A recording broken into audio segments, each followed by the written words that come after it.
Nehemías capítulo 1. Después de Esdras está Nehemías. Esdras y Nehemías están después de Crónicas. Nehemías capítulo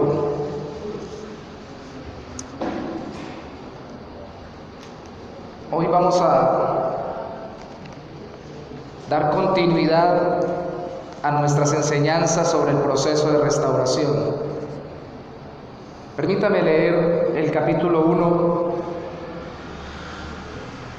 solo por unos versículos.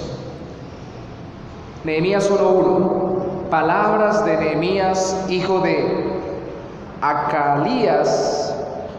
Aconteció en el mes de Quisleu, en el año 20, estando yo en Susa, capital del reino, que vino Anani, uno de mis hermanos, con algunos de Judá, y les pregunté por los judíos que habían escapado, que habían quedado de la cautividad, y por Jerusalén. Y me dijeron: el remanente, los que quedaron de la cautividad, allí en la provincia están en gran mal y afrenta, y el muro de Jerusalén derribado y sus puertas quemadas a fuego. Cuando oí estas palabras, me senté y lloré, e hice duelo por algunos días, y ayuné y oré delante del Dios de los cielos. Señor, solo tú sabes cómo son las ruinas de los corazones humanos, de las relaciones humanas destruidas, de las instituciones humanas tan fundamentales como la pareja, la familia, la iglesia, derribadas, sin muros, sin restauración. Oh Señor, hoy pedimos delante de ti que nos ayudes a entender cada día más cómo tu corazón late en favor del afligido, del menesteroso, no solamente para repararlo externamente, sino para restaurarlo integralmente. Ayúdanos a entender, Señor, y a sentir como tú entiendes y sientes. Hace un momento, Señor, tú lo sabes, entró una pareja muy desorientada y solo tú conoces el corazón de la chica que estaba muy conmocionada. Es tan duro ver cómo una persona puede estar tan destruida interiormente, desorientada en su corazón. Cuánto daño nos hacemos nosotros mismos, los seres humanos, Señor. Cuánto sufrimos por nuestras propias decisiones. Cuánto padecemos por nuestros propios comportamientos. Cuán afligidos somos, Señor, por lo que nosotros mismos nos ideamos, pensamos. Y cuando vivimos conforme a nuestro criterio y no conforme a tu voluntad. Cuán afligida estaba esta chica, María Angélica, pero cuán afligido está el corazón de la mujer que ha perdido a su esposo, de los padres que ven a sus hijos desviarse de tu caminar y de su bendición, de las personas que ven sus familias destruirse, sus trabajos arruinarse, sus vidas decaerse, de las iglesias que luchan al ver cómo se dividen, cómo hay conflictos. Cuánto dolor y cuánto quebranto, Señor, cuántas ruinas, cuántos muros caídos. Hoy te pedimos nos ayudes a entender que todo lo que hemos visto en tu palabra se sigue repitiendo siempre, continuamente, y que tú quieres terminar la obra que has empezado en nosotros. Te lo pedimos en el nombre de Jesús. Amén. Toda restauración debe completarse para que sea verdadera restauración. Toda restauración debe completarse para que sea verdadera restauración. Hay procesos de restauración, pero hasta que no está totalmente restaurado el objeto, el lugar o la vida, la relación, la institución, no podemos decir que se terminó el proceso. Hay pinturas muy famosas que se están restaurando porque el tiempo, el clima, el polvo las ha deteriorado. Yo no sé cómo estará dentro de unos años el cuadro que pintó la hermana Carmenza. Yo todavía lo veo bien, ¿cierto? Todavía no necesita restauración. Está íntegro, se ve su imagen, se percibe el sentido. Pero imagínense que empiecen los colores distorsionarse al punto de que usted no sepa qué es hoja ni qué es rama. Llega los trazos confundirse, que usted ya no entienda ni dónde está el río ni dónde está la piedra. Que al final usted termine pensando, ¿qué es eso? ¿Un paisaje? ¿O qué es? Así pasa con las vidas de las personas. ¿Quién es usted? ¿Qué era usted? Y muchas veces la gente que vemos en la calle nos ilustra eso tremendamente. A veces uno pregunta a las personas, ¿y usted quién era? Yo era un profesional en tal área. Yo tenía mi pareja, mis hijos, sostenía un trabajo, tenía una reputación social. Yo era un artesano, yo era un obrero, yo era una persona con cierto desarrollo intelectual, pero mire dónde terminé. Malas decisiones, malos comportamientos, malas actitudes, poco a poco fueron arruinando su vida. Vida que solo el Señor puede restaurar. Solo Dios puede restaurar. El Dios verdadero siempre completa la restauración de los suyos para su gloria.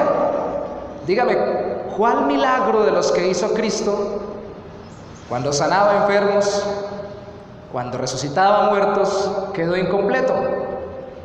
¿Quién se devolvió por garantía? Solo hubo uno que hubo un proceso de sanación. ¿Lo recuerdan? Aquel ciego que dice, ya veo, pero veo a la gente como árboles. Y Cristo no lo dejó allí. Lo que hace el Señor lo hace completo y lo terminó. Y recuerden que todos los milagros que hizo el Señor Jesucristo son reales, fueron reales, pero también sirven como ilustraciones, como ejemplos, como parábolas vivientes de lo que hace en el corazón humano. El Dios verdadero siempre completa la restauración de los suyos. ¿Sabe para qué? Para que Él sea glorificado.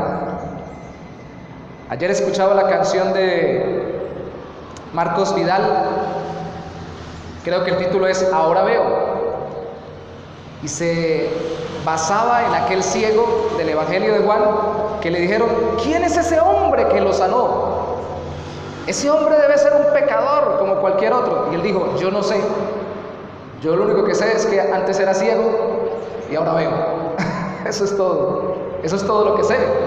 Yo era ciego y ahora veo. Yo antes estaba así y ahora mire cómo me dejó el que me sanó. Una vez más debemos recordar que el Señor siempre utiliza los mismos principios en el proceso de restauración. Da orden de ser restaurado, llega el tiempo de restauración y las personas que Él ayuda a nuestra restauración. Demanda de nosotros requisitos, desprendimiento, disposición, entrega, pero también nos ayuda en medio de toda dificultad a profundizar y a priorizar la relación con Él, que es lo más importante. ¿Alguno de ustedes se acuerda algún nombre de algún líder de Israel que dirigió al pueblo cuando volvieron de la cautividad? Lo hemos mencionado durante 5 predicaciones atrás en el libro de Esdras. ¿Quién se acuerda de algún nombre? Bonito para un niño, para un hijo, para un nieto. Empieza por Soro y termina en Babel. ¿Cómo se llama? Bueno. ¿Y quién lo acompañaba siempre? Zorobabelí se parece al nombre de nuestro Señor, de hecho es el nombre de nuestro Señor en hebreo. Jesúa traducen en Esdras, en Zacarías, en Nahum, en Ageo traduce Josué, parecidos. Yeshua. Cuando ellos llegaron fue la primera oleada de restauración. Comienza la restauración. Muchos años después ya habían restaurado el templo, acompañados por el aliento de Ageo y Zacarías. Llega Esdras, en el capítulo 7 del libro de Esdras, en el reinado de Artajerjes. De hecho, Esdras estuvo buscando su significado, y Esdras significa un judío. O sea, así es como debería ser todo miembro del pueblo de Dios, como era Esdras. Y vimos que con Esdras se había iniciado con Zorobabel, pero con Esdras se profundizó la restauración. Echar más raíces para que crezca más el árbol. Pero con Nehemías significa el consuelo de Jehová. Viene lo único que realmente produce consuelo al final, ver que todo lo que uno quería que Dios le diera termine dándose completo. Con Nehemías termina siendo completa la restauración. Faltaban los muros, estaban caídos y Dios lo usa para ello. 3 oleadas: inicio, profundización y culminación. ¿Cómo completar un proceso de restauración? ¿Cómo no dejar las cosas botadas antes de que las terminemos? Primero, orando para terminar. Algunos oramos para empezar, pero no oramos para terminar. Algunos oran porque Dios le dé esposa, pero no oran para que terminen al final de sus vidas bien con su esposa. Algunos oran porque Dios les dé hijos, pero no oran para que al final de la crianza de los hijos los niños sigan en el camino con el Señor. Algunos oramos porque comencemos un buen negocio, pero se nos olvida seguir orando para terminar bien el negocio. Hay que orar para terminar. Mira el versículo, quedamos en el versículo 5. Y dije, la oración de Nehemías: te ruego, oh Jehová, Dios de los cielos, fuerte, grande y terrible y temible, que guarde el pacto y la misericordia a los que le aman y guardan sus mandamientos.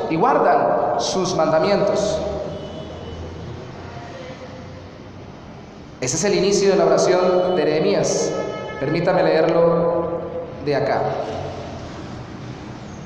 Versículo 7. En extremo nos hemos corrompido contra ti y no hemos guardado los mandamientos, estatutos y preceptos que diste a Moisés tu siervo. Acuérdate ahora de la palabra que diste a Moisés tu siervo, diciendo: si vosotros pecareis, yo os dispersaré por los pueblos. Pero si os volviereis a mí y guardareis mis mandamientos y los pusiereis por obra, aunque vuestra dispersión fuere hasta el extremo de los cielos, de allí os recogeré y os traeré al lugar que escogí para hacer habitar allí mi nombre. Ellos pues son tus siervos y tu pueblo, los cuales redimiste con tu gran poder y con tu mano poderosa. Te ruego, oh Jehová, esté ahora atento tu oído a la oración de tu siervo y a la oración de tus siervos, quienes desean reverenciar tu nombre. Concede ahora buen éxito a tu siervo y dale gracia delante de aquel varón, porque yo servía de copero al rey.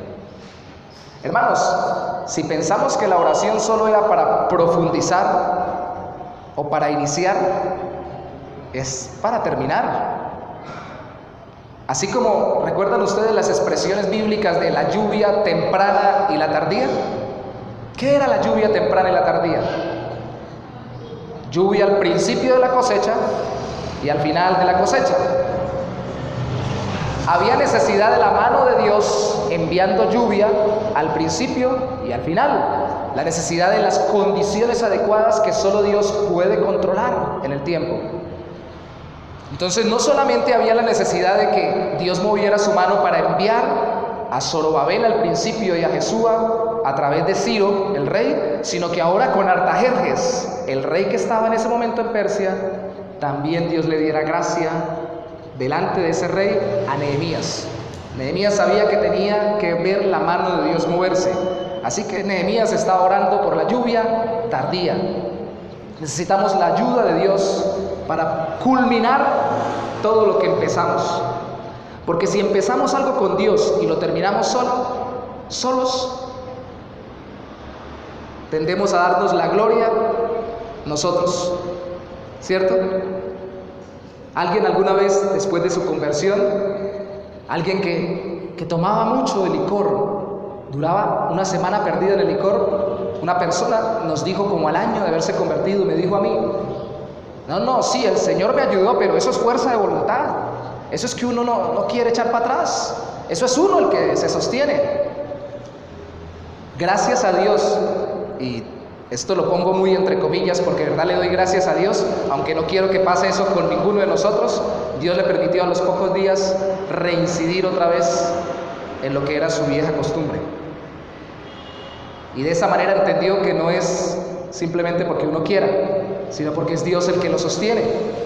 Entonces que no solo hay que orar para empezar a cambiar o para empezar a restaurarse, hay que orar hasta terminar, hasta finalizar la carrera. Por ello debemos orar como Nehemías. Nehemías oró con 3 cosas. Primero, con anhelo. Anhelaba ver terminada la obra de Dios. ¿Y cómo se sabía que la obra se terminó? Si los muros estaban construidos. ¿Qué pasaba con los muros?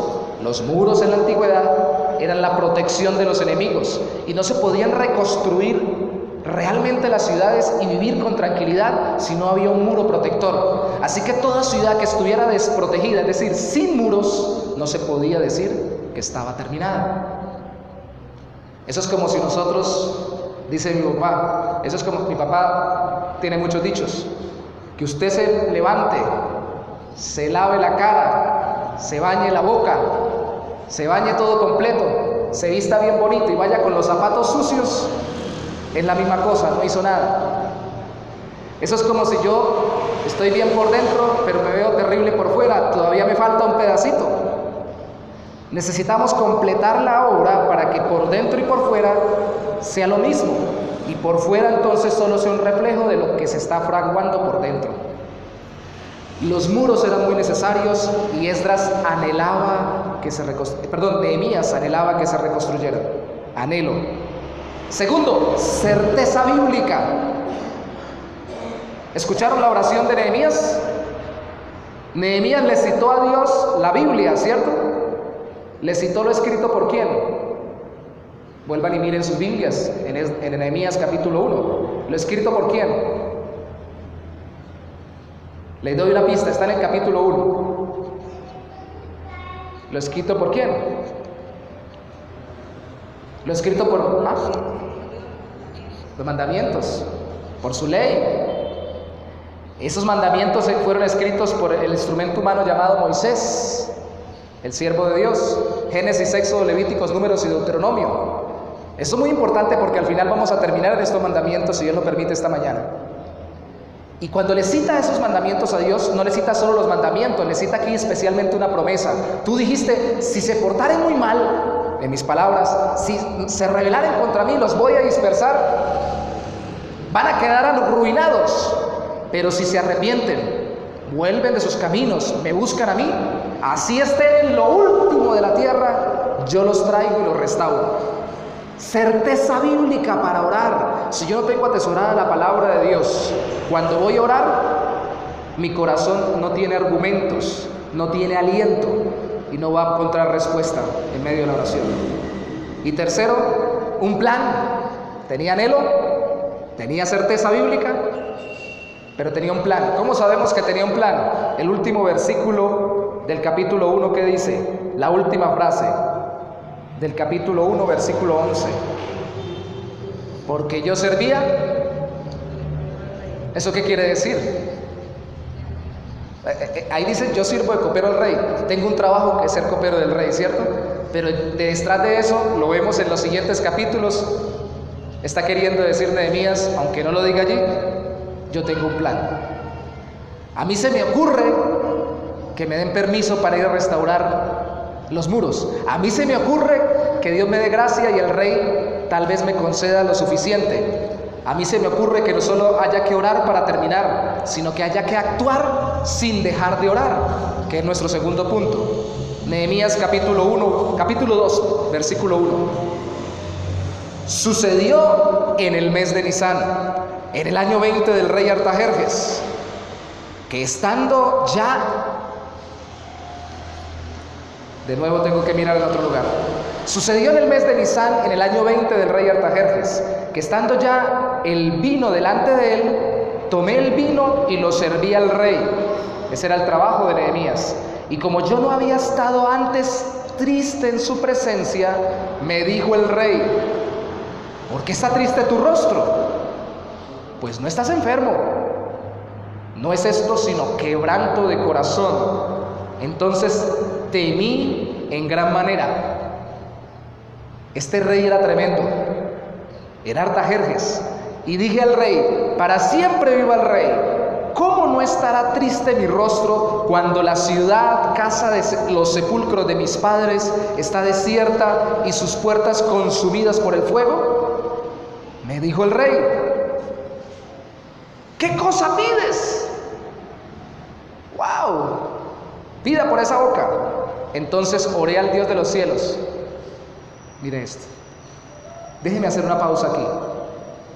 Usted y yo, cuando nos dicen qué quiere, una vez contestamos lo que queremos. ¿Qué hizo Nehemías? Oró, actuando sin dejar de orar. Tal vez no lo hizo en público, tal vez no lo hizo en voz alta, tal vez solo lo hizo en su corazón, y aquí está relatándolo. Pero cuando le dijeron: ¿qué quieres?, él oró: Señor, que pida lo que tengo que pedir. Miren, cuando entró esa chica que estaba afuera, déjenme darles un secreto. La mayoría de las veces nosotros no sabemos qué hacer. A mí lo único que se me ocurrió afuera, por ella que estaba muy mal, perdida en su mente y en su corazón, Miguelito se dio cuenta, fue orar. Y la verdad, oré con todas las ganas porque no sabía qué hacer. Es que aquí solamente le pueden dar ayuda, me dijo el muchacho. Sí, yo sé que Dios ayuda, pero espéreme, vamos a orar por ella. No sé qué hacer. Claro, yo no le dije a él que no sabía qué hacer. Yo simplemente le dije: ven, vamos a orar. Yo sí le dije: yo sé quién sabe y qué hacer y sabe cómo lo puede hacer, el Señor. Vamos a orar. Se sentó ahí, seguimos orando por ella, seguí orando por ella un momentico, se fue mucho más tranquila.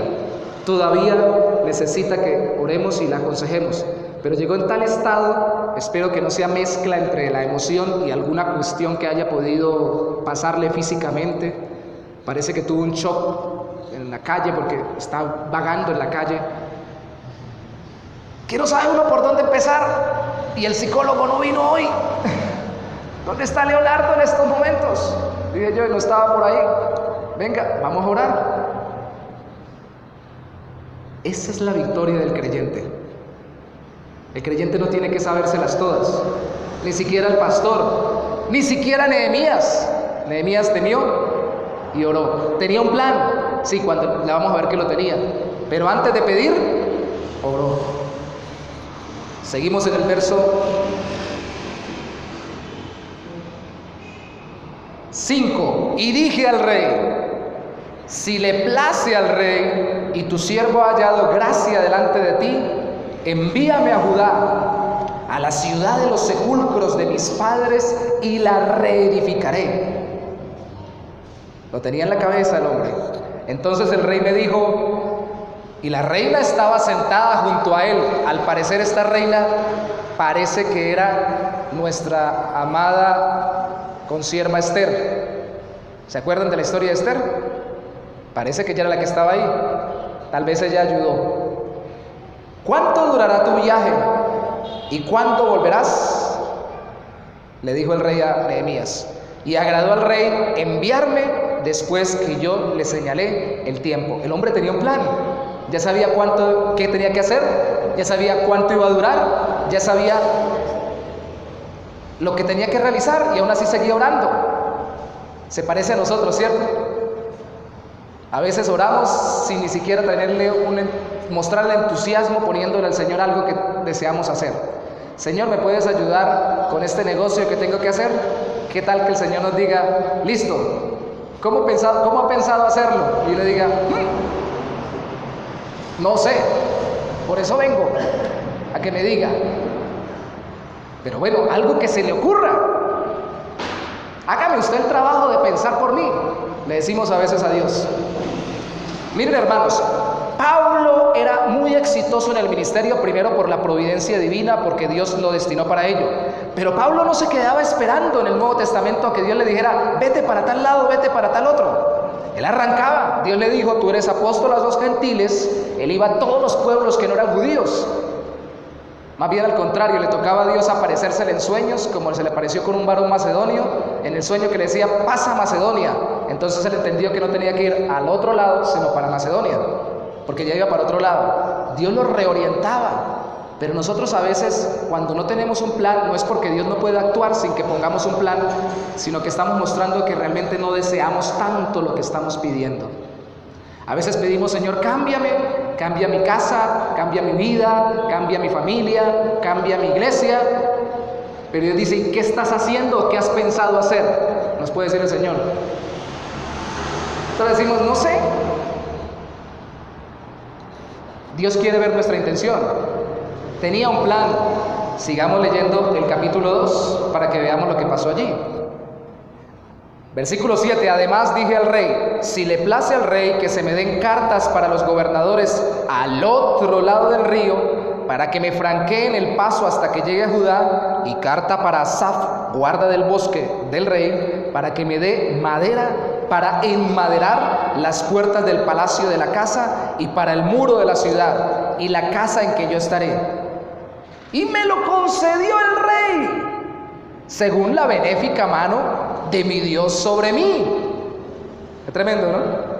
Vine luego a los gobernadores del otro lado del río y les di las cartas del rey, y el rey me envió conmigo capitanes del ejército y gente de a caballo. Pero aquí aparecen los enemigos de la película. Oyéndolo Sanbalat, Horonita, y Tobías, el siervo amonita, pónganles cara de malos a Sanbalat y a Tobías. Les disgustó, dice el versículo 10, en extremo que viniese alguno a procurar el bien de los hijos de Israel. Llegué pues a Jerusalén, y después de estar allí 3 días, recuerden que vimos que el viaje, cuando lo hizo Esdras, duraba 5 meses. Esdras también descansó 3 días. Nehemías también. Llegué pues a Jerusalén, y después de estar allí 3 días, me levanté de noche, yo y unos pocos varones conmigo, y no declaré hombre alguno lo que Dios había puesto en mi corazón que hiciese en Jerusalén. Ni había cabalgadura conmigo, excepto la única en que yo cabalgaba. Y salí de noche por la puerta del valle hacia la fuente del dragón y a la puerta del muladar. Eso eran partes del exterior de Israel, de la ciudad de Jerusalén. Y observé los muros de Jerusalén que estaban derribados y sus puertas que estaban consumidas por el fuego. Pasé luego a la puerta de la fuente y al estanque del rey, pero no había lugar por donde pasase la cabalgadura en que iba, y subí de noche por el torrente y observé el muro y di la vuelta y entré por la puerta del valle y me volví. Y no sabían los oficiales a dónde yo había ido, ni qué había hecho, ni hasta entonces lo había declarado yo a los judíos y sacerdotes, ni a los nobles y oficiales, ni a los demás que hacían la obra. Les dije pues, ¿vosotros veis el mal en que estamos? O sea, yo me di una vueltica y estamos mal. Y le dice, ¿ustedes se han dado cuenta de cómo estamos? ¿Ya se acostumbraron después de decenas de años de haber llegado y no quieren terminar de hacer lo que ya comenzaron? Le dice él, ¿vosotros veis el mal en que estamos? Que Jerusalén está desierta. Eso es una exageración, porque sí había gente adentro, pero no estaba tan poblada. Y sus puertas consumidas por el fuego, las puertas que cerraban la muralla.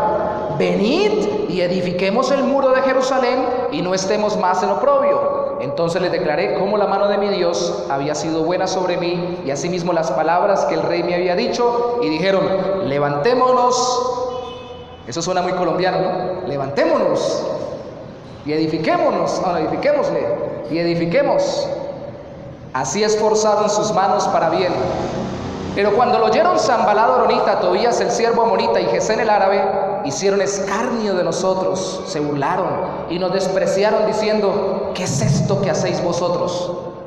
¿Os rebeláis contra el rey? Metiendo cizaña como siempre. Póngale otro. Y en respuesta les dije: el Dios de los cielos, Él nos prosperará, no ustedes. Y nosotros, sus siervos, nos levantaremos y edificaremos, porque vosotros no tenéis parte, ni derecho, ni memoria en Jerusalén. Nehemías actuó sin dejar de orar, al solicitar la ayuda al rey, pero también al rechazar el menosprecio de los opositores, y actuó sin dejar de orar, estoy seguro, al alentar al pueblo a que lo acompañara a reconstruir. ¿Él qué hizo? Cuando lo quisieron desanimar, puso a Dios por encima de los que lo desanimaban. Y cuando animó al pueblo, puso a Dios como justificación para que el pueblo se moviera. Les dijo: miren lo que Dios hizo conmigo. Me dio permiso del rey. Y todo porque Nehemías actuaba guiado por la presencia de Dios. Mi pregunta: ¿cómo puede terminar de ser restaurado algo o alguien si nadie ora? Si nadie ora. Si nadie ora. ¿Alguien se puede salvar sin que alguien ore por él? De hecho, por lo menos hay uno que está orando por todos los que han de ser salvos y los que estamos caminando en salvación. ¿Quién es ese uno que está orando? Que es muy importante y que está a la diestra del Padre. Cristo mismo está intercediendo por nosotros ante el Padre. Así que si nadie orara, hay uno que está orando y es el más grande de todos, Cristo. Pero si usted mira todos los eventos en toda la Biblia, siempre que Dios iba a hacer algo hay una característica: levantaba a su pueblo a orar. ¿Cómo vamos a terminar si no oramos? ¿Cómo vamos a terminar lo que Dios empezó por su gracia y con su ayuda si no oramos dependiendo de Él? No solamente hay que actuar sin dejar de orar, también hay que trabajar sin dejar de vincular a los demás. Nehemías 3, y no se preocupe porque no voy a leer todo Nehemías en esta mañana. Vamos a Nehemías capítulo 3. Y si usted mira Nehemías capítulo 3, en la Reina Valera del 60 hay un subtítulo que dice: reparto del trabajo de reedificación. Y si usted lee conmigo el versículo 1, solo el 1, lo prometo, solo el versículo 1. Dice: entonces se levantó el sumo sacerdote Eliasib con sus hermanos los sacerdotes, y edificaron, grábeselo, la puerta de las ovejas.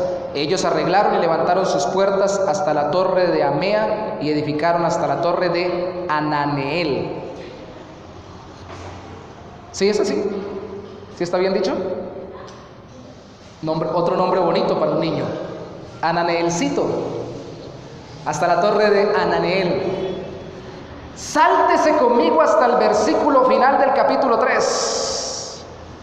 Ahí empezó el relato de cómo se distribuyeron el trabajo. En el capítulo 22 dice: y entre la sala de la esquina y la puerta de las ovejas restauraron los plateros y los comerciantes. ¿Sabe qué hace todo el capítulo 3?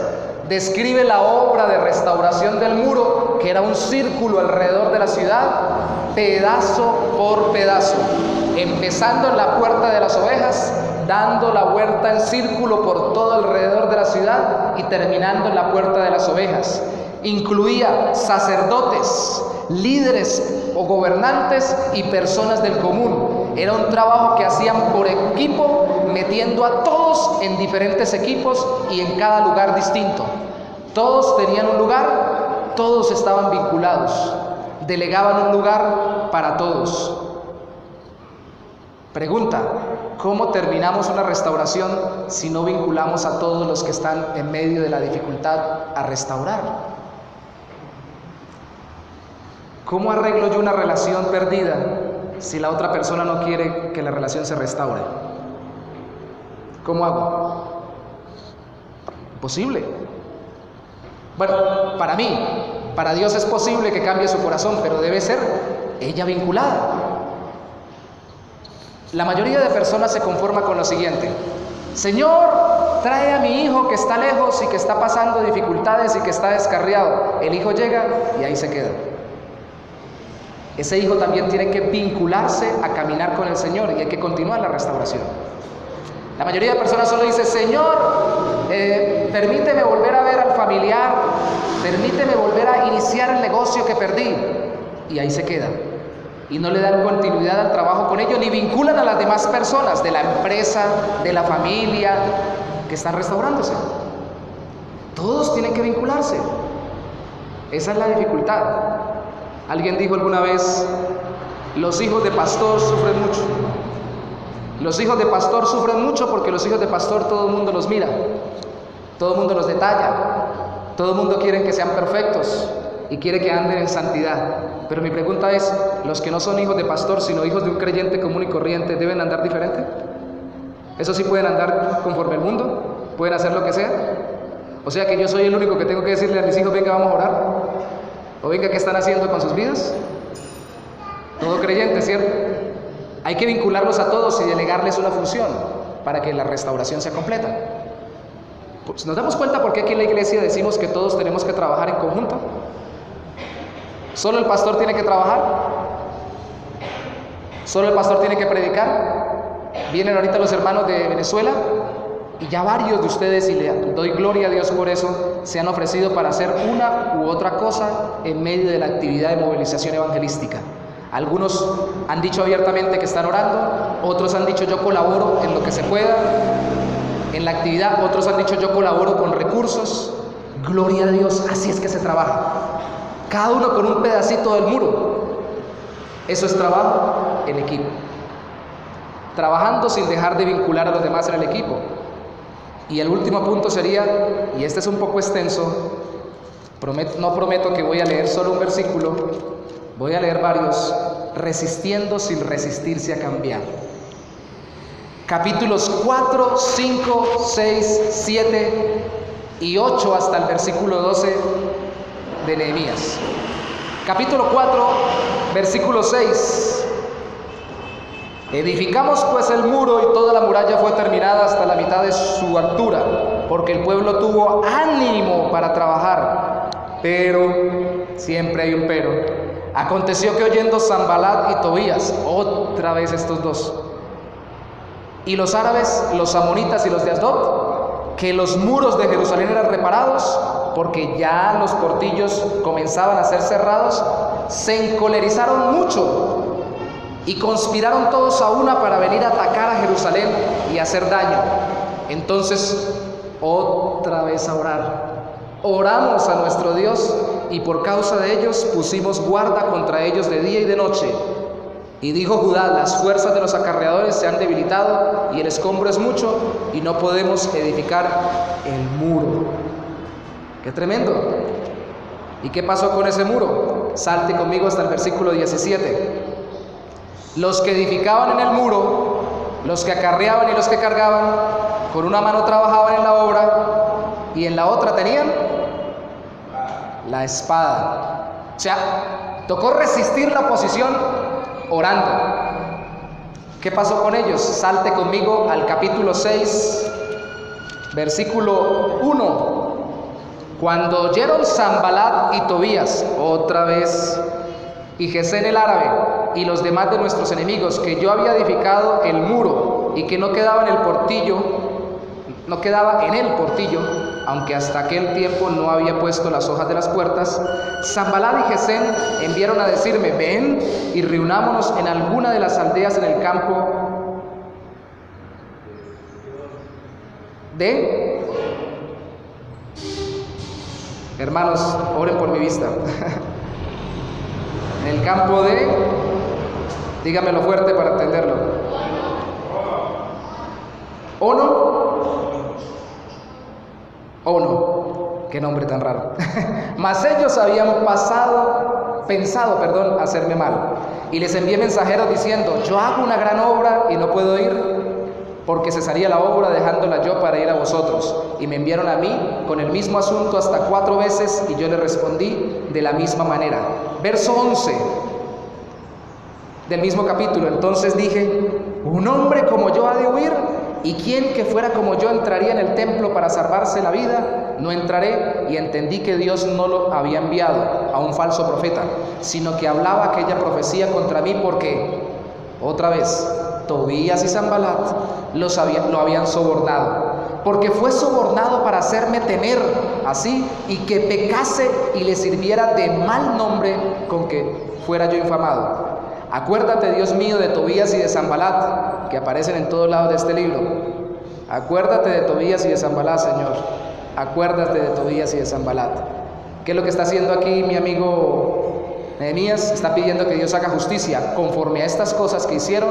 También acuérdate de Noadías profetiza, y de los otros profetas que procuraban infundirme miedo. Fue terminado pues el muro el 25 del mes de Elul, en 52 días.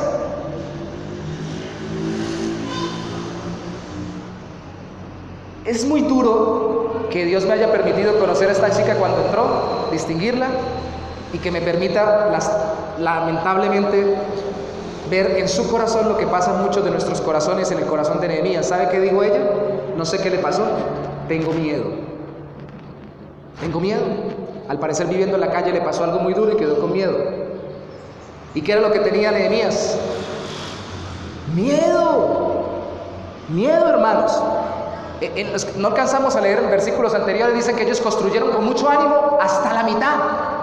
Pero siempre hay algo especial en la mitad que a uno le mete más miedo cuando va en la mitad. Uno arranca con ganas, arranca una relación, arranca una carrera, arranca un trabajo, arranca un negocio, y a la mitad, cuando todo está marchando, no sé qué pasa, que nos asusta el coco.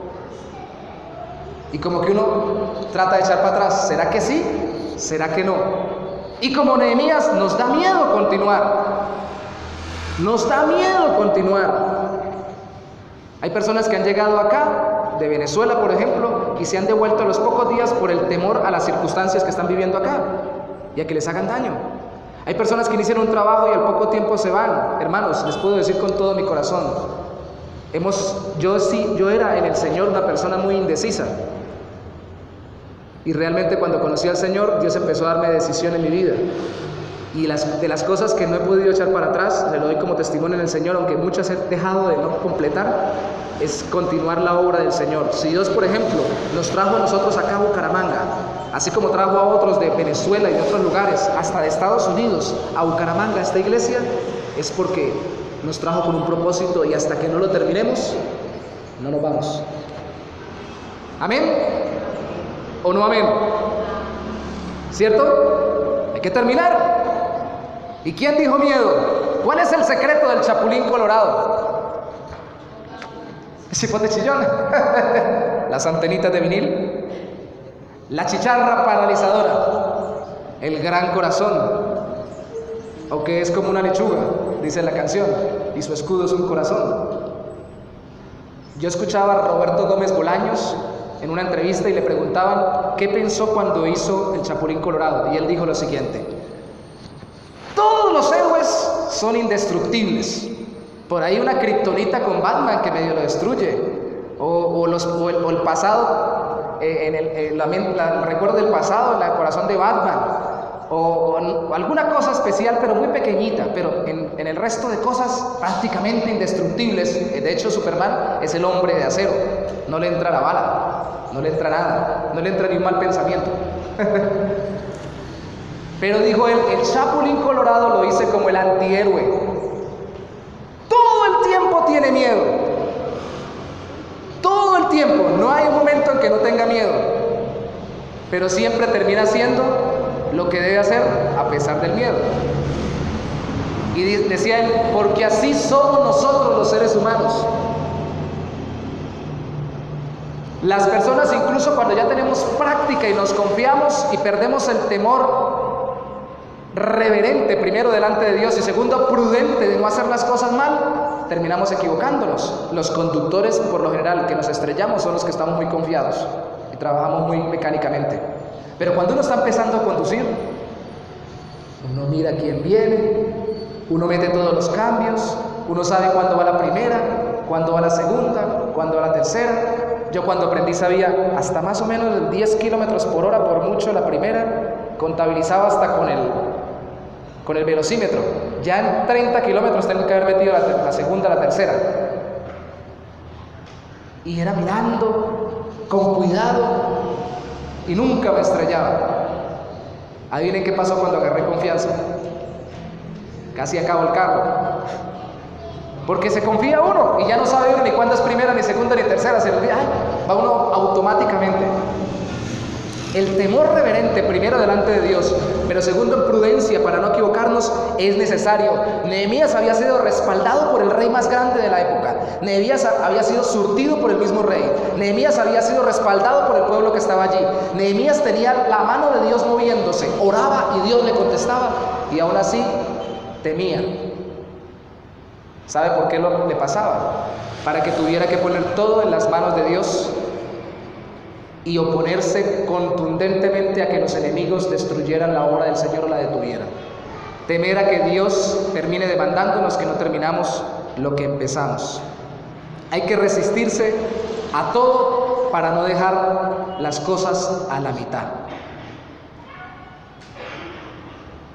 Pregunto, ¿cuál es su característica? ¿Usted termina lo que empieza o todo lo que empieza lo deja a la mitad? ¿O la mayoría de lo que empieza lo termina? ¿O la mayoría de lo que empieza lo deja a la mitad? Hagámonos el examen. La característica del creyente es que cada vez más, con el pasar de los años en el Señor, termina lo que empieza y no lo deja a la mitad. Así tenga miedo, así tenga oposición. Se resiste a dejar todo a la mitad sin resistirse a que Dios lo cambie para ello. Nehemías capítulo 5, versículo 7, dice: entonces lo medité y reprendí a los nobles y a los oficiales y les dije: ¿exigís interés cada uno a vuestros hermanos? Y convoqué contra ellos una gran asamblea y les dije: nosotros, según nuestras posibilidades, rescatamos a nuestros hermanos judíos que habían sido vendidos a las naciones. ¿Y vosotros vendéis a vuestros hermanos y serán vendidos a nosotros? Y callaron, pues no tuvieron que responder. Esto parece que es otra paréntesis en el tiempo. ¿Y por qué lo digo? Porque más adelante dice que luego del periodo de restauración, que fueron 52 días, 5 meses de viaje de venida y 52 días, más otros 3 días de descanso, juntarían unos 7 meses. Y que se haya devuelto otros 5 sería un año, que haya regresado en un año donde el rey, dice este mismo capítulo, que Nehemías fue instaurado como gobernador durante varios años en esa ciudad después de que reconstruyó los muros. Entonces esto parece estar hablando algo del futuro. Pero en ese futuro en que Nehemías fue gobernador, sucedió algo muy tremendo. La gente ya tenía su muro, la gente ya tenía todo restaurado y se les hizo fácil cobrarle intereses a los hermanos. Yo le presto, hermana Julie, pero por favor me paga la módica suma del 50% de intereses. Usurero. ¿Y eso qué, pastor? No, entonces págame el 25%. Está bien, págame el 15%. Pues, ¿cuánto es el porcentaje de usura en nuestro gobierno? ¿El 4? ¿O el 3.5? Algo así. No, ¿me acuerdo? Bueno, creo que el 3.5 al 4. ¿Sabe cuánto era el porcentaje de usura a los ojos de Dios en medio del pueblo de Dios? El 0,0001% en adelante, porque ellos no se podían cobrar intereses. Si ellos se prestaban, esperaban a que le devolvieran. Y si la persona no le podía devolver, era la ley del Antiguo Testamento, porque si le devolvía se quedaba arruinada y se quedaba sin casa o sin dónde dormir. No estaba autorizado a dejarlos sin dónde dormir, porque eran hermanos del mismo pueblo, eran del pueblo de Dios. A los otros sí, a los otros pueblos le cobraban y le cobraron tantos impuestos que los judíos fueron conocidos y hasta el día de hoy son conocidos por acumular grandes riquezas en medio de las naciones, porque se volvieron buenos negociantes con los pueblos que no son judíos. Hasta el día de hoy, sobre todo hasta la Segunda Guerra Mundial, y por eso Hitler lo tomó como un caballito de batalla para atentar contra ellos y por otras cosas más, ellos se hacían en guetos o se hacían en comunidades a ayudarse mutuamente sin prestarse el interés, pero a los de fuera, a eso sí le cobraba mucho interés. Entonces la gente se quedaba endeudada con estos judíos. Algo así parecido como lo que sucede con los paisas, ¿no? Aquí en Colombia. En Venezuela quiere ser así. ¿Qué cultura? Que se junten para trabajar, que compartan y que nunca se cobren intereses. Aquí solamente he visto a los paisas en Colombia, porque los santanderianos no tanto. Y yo soy norte santanderiano. A veces nos juntamos, pero usted paga lo suyo, usted paga lo suyo, usted paga lo suyo. Ve a ver si no trabaja. Decimos así. Póngase las pilas. Muy pocas veces decimos, vamos a juntar, usted tenía poquito, bueno, juntemos entre todos los del que tiene poquito. Pero lo ideal es que se unan y no se maltraten o sean usureros. ¿Sabe qué estaban haciendo aquí? Siendo transformados en su corazón, que se había vuelto avaro. Entonces hay que resistirse a lo malo, pero no resistirse al cambio. Un cambio externo de comportamiento, pero también tiene que haber un cambio interno. Nehemías capítulo 8, versículo 1. Fíjense ustedes que estamos concluyendo 8 capítulos de Nehemías de forma panorámica. Desde el versículo, la Reina Valera lo pone desde el versículo 73 del capítulo 7. Porque el capítulo 7 lo que hace es un recuento de todos los que regresaron, retomando lo que pasó cientos de años antes con Zorobabel. Capítulo 73 del versículo 7, del capítulo 7, versículo 73, parte final dice: venido el mes séptimo, los hijos de Israel estaban en sus ciudades. Verso 1 del capítulo 8: y se juntó todo el pueblo como un solo hombre en la plaza que está delante de las puertas de las aguas, y dijeron a Esdras el escriba, volvió Esdras, que trajese el libro de la ley de Moisés, el cual Jehová había dado a Israel. Y el sacerdote Esdras trajo la ley delante de la congregación, así de hombres como de mujeres, y de todos los que podían entender, el primer día del mes séptimo. Y leyó Esdras en el libro, delante de la plaza que está delante de la puerta de las aguas, desde el alba hasta el mediodía. Miren, hermanos, si yo me demoro 1 hora predicando, Esdras se demoró mediodía leyendo. No quiero decir que voy a hacer lo mismo. En presencia de hombres y mujeres y de todos los que podían entender. Y los oídos de todo el pueblo estaban atentos al libro de la ley, y el escriba Esdras estaba sobre un púlpito de madera. Ahí fue donde nació el púlpito para predicar, que habían hecho para ellos. Eso quiere decir un lugar alto donde predicar, que todos lo vean.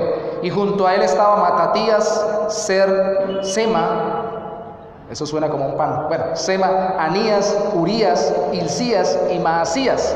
A su mano derecha y a su mano izquierda Pedaías, Misael, Malquías, Asum, Asbadana, Zacarías y Mesulán. Abrió pues Esdras el libro a ojos de todo el pueblo, porque estaba más alto que todo el pueblo, y cuando lo abrió, todo el pueblo estuvo atento. Bendijo entonces Esdras a Jehová Dios grande, y todo el pueblo respondió amén, amén, alzando sus manos, y se humillaron y adoraron a Jehová inclinados a tierra. Y los levitas, esto es muy importante, Jesúa, no el de Zorobabel, otro Jesúa, era un nombre muy común. Bani, Serebías, Jamín, Acub, Sabetai, Odías, Masías, Kelita, Azarías, Josabed, Anán y Pelaía hacían entender al pueblo la ley. Hacían entender al pueblo la ley. Y el pueblo estaba atento en su lugar, y leían en el libro de la ley de Dios claramente, y ponían el sentido de modo que entendiesen la lectura. Y Nehemías el gobernador y el sacerdote Esdras y escribas y los levitas que hacían entender al pueblo, dijeron a todo el pueblo: día santo es a Jehová nuestro Dios, no os entristezcáis, ni lloréis, porque todo el pueblo lloraba oyendo las palabras de la ley. Luego les dijo: id, comed grosuras y bebed vino dulce, y enviad porciones a los que no tienen nada preparado, porque día santo es a nuestro Señor, no os entristezcáis, porque el gozo de Jehová es vuestra fuerza. Gloria a Dios. ¿Qué pasó aquí? Imagínense que Esdras estuviera leyendo la ley delante de todos y leyera algo como Éxodo capítulo 20 y dijera: no codiciarás los bienes de tu prójimo. ¿Por qué la gente lloraba? ¿Y por qué después estaban alegres? Esdras dijo: alégrense. ¿Sabe por qué? Porque hasta este entonces eran muy pocos los que entendían Esdras profundizó en la ley, pero ahora la mayoría del pueblo les hacían entender. Cuando las personas entienden, ya no lloran simplemente porque cometan pecados, sino lloran de alegría también por el hecho de que comprenden la voz de su Señor.